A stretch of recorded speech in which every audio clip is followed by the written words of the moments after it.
Welcome to Myko's Aviary channel.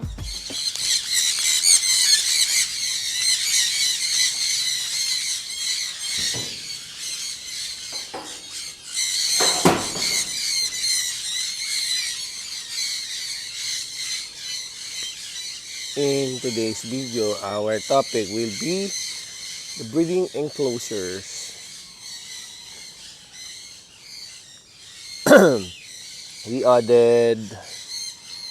We're adding another 10 breeding enclosures, but for now we're finishing the 5 first.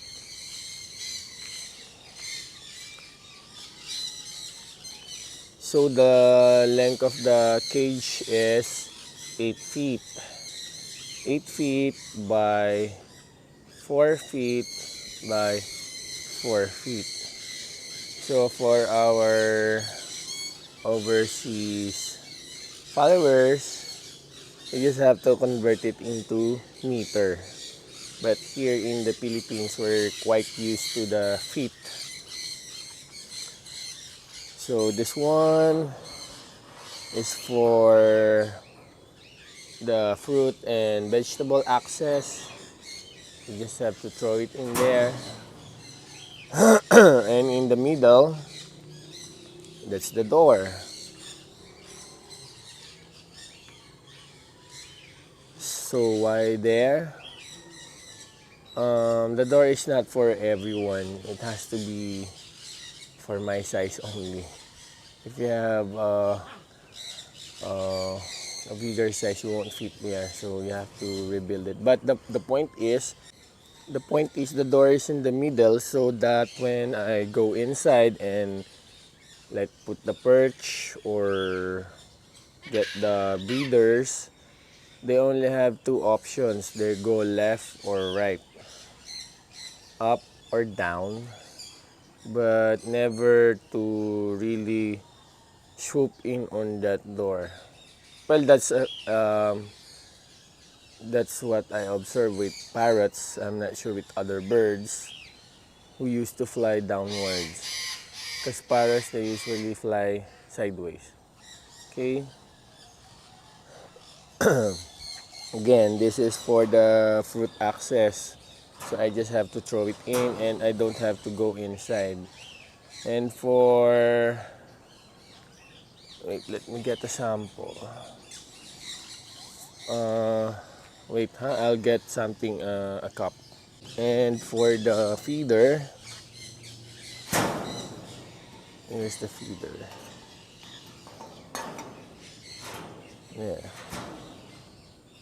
1, 2, 3.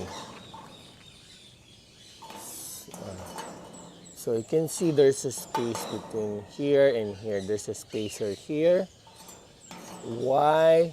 Because this will be the water. So if you put water here and then seeds or fruits here, well, what will happen is that the water from here will basically go to the seeds, because birds like to go to water and then seed. Water and then seeds. But if the water is here, they cannot wet this feeder here because there's a space. Yeah. There. And for the nest box,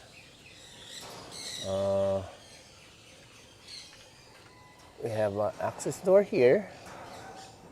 So it's always open, but when it's not a breeding season, I can close it. And if I want to check the cage, I just have to pull something here and this will go down. So while the bird is eating, I can check. While the bird is eating, I can check the nest box. So we go to the actual. Here's the actual nest box. There, and you can see it's still closed. Yeah.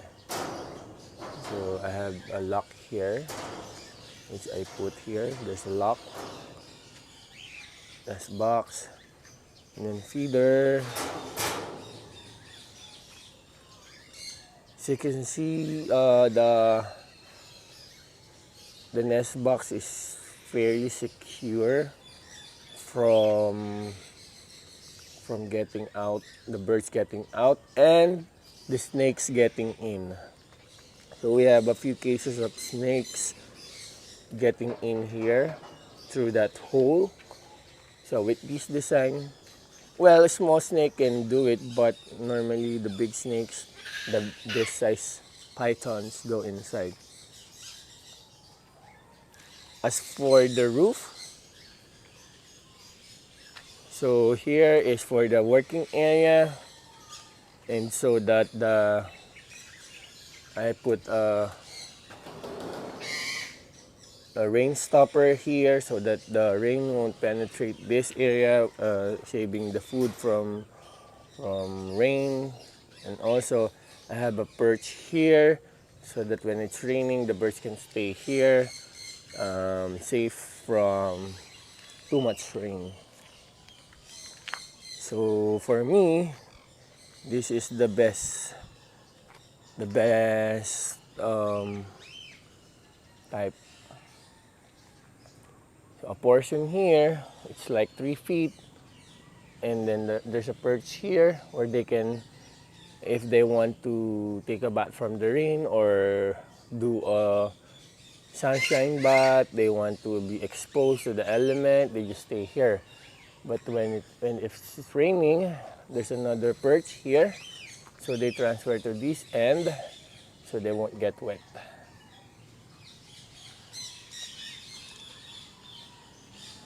So I made the stand like 3 feet so that it will be safe from flooding, it will be safe from rats. Rats cannot climb this type. It's so slippery for them. Here, as you can see, 3 feet and then another 1 foot for the stand. So with this setup, I don't have problems with rats, as long as it's not touching the tree. But the moment a branch touches the cage, so that's a problem because the rats can access that. So this is the front fascia of the breeding cages. So this is not the place where it will be forever placed. They will be going here like that up to that tree. So that's 10 breeding enclosures.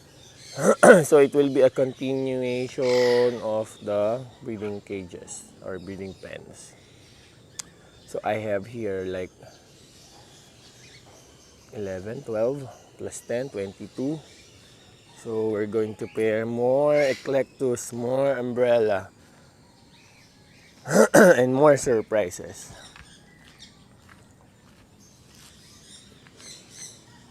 For us here at Myko's Aviary, it's better to have a ready, safe, weatherproof breeding enclosures ready, waiting for the breeding birds, instead of getting the breeding birds then make the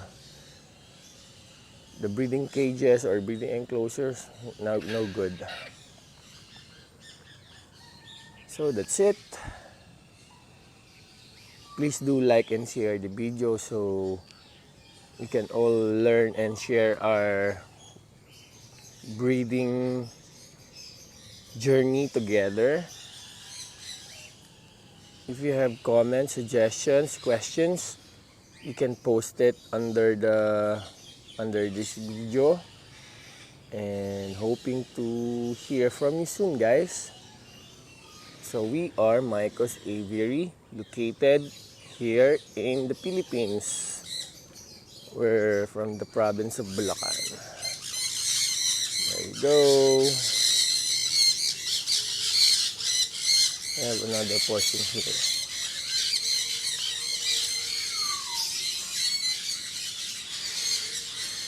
So Myko's Aviary is really growing. Bye for now. Happy bird keeping and enjoy the hobby.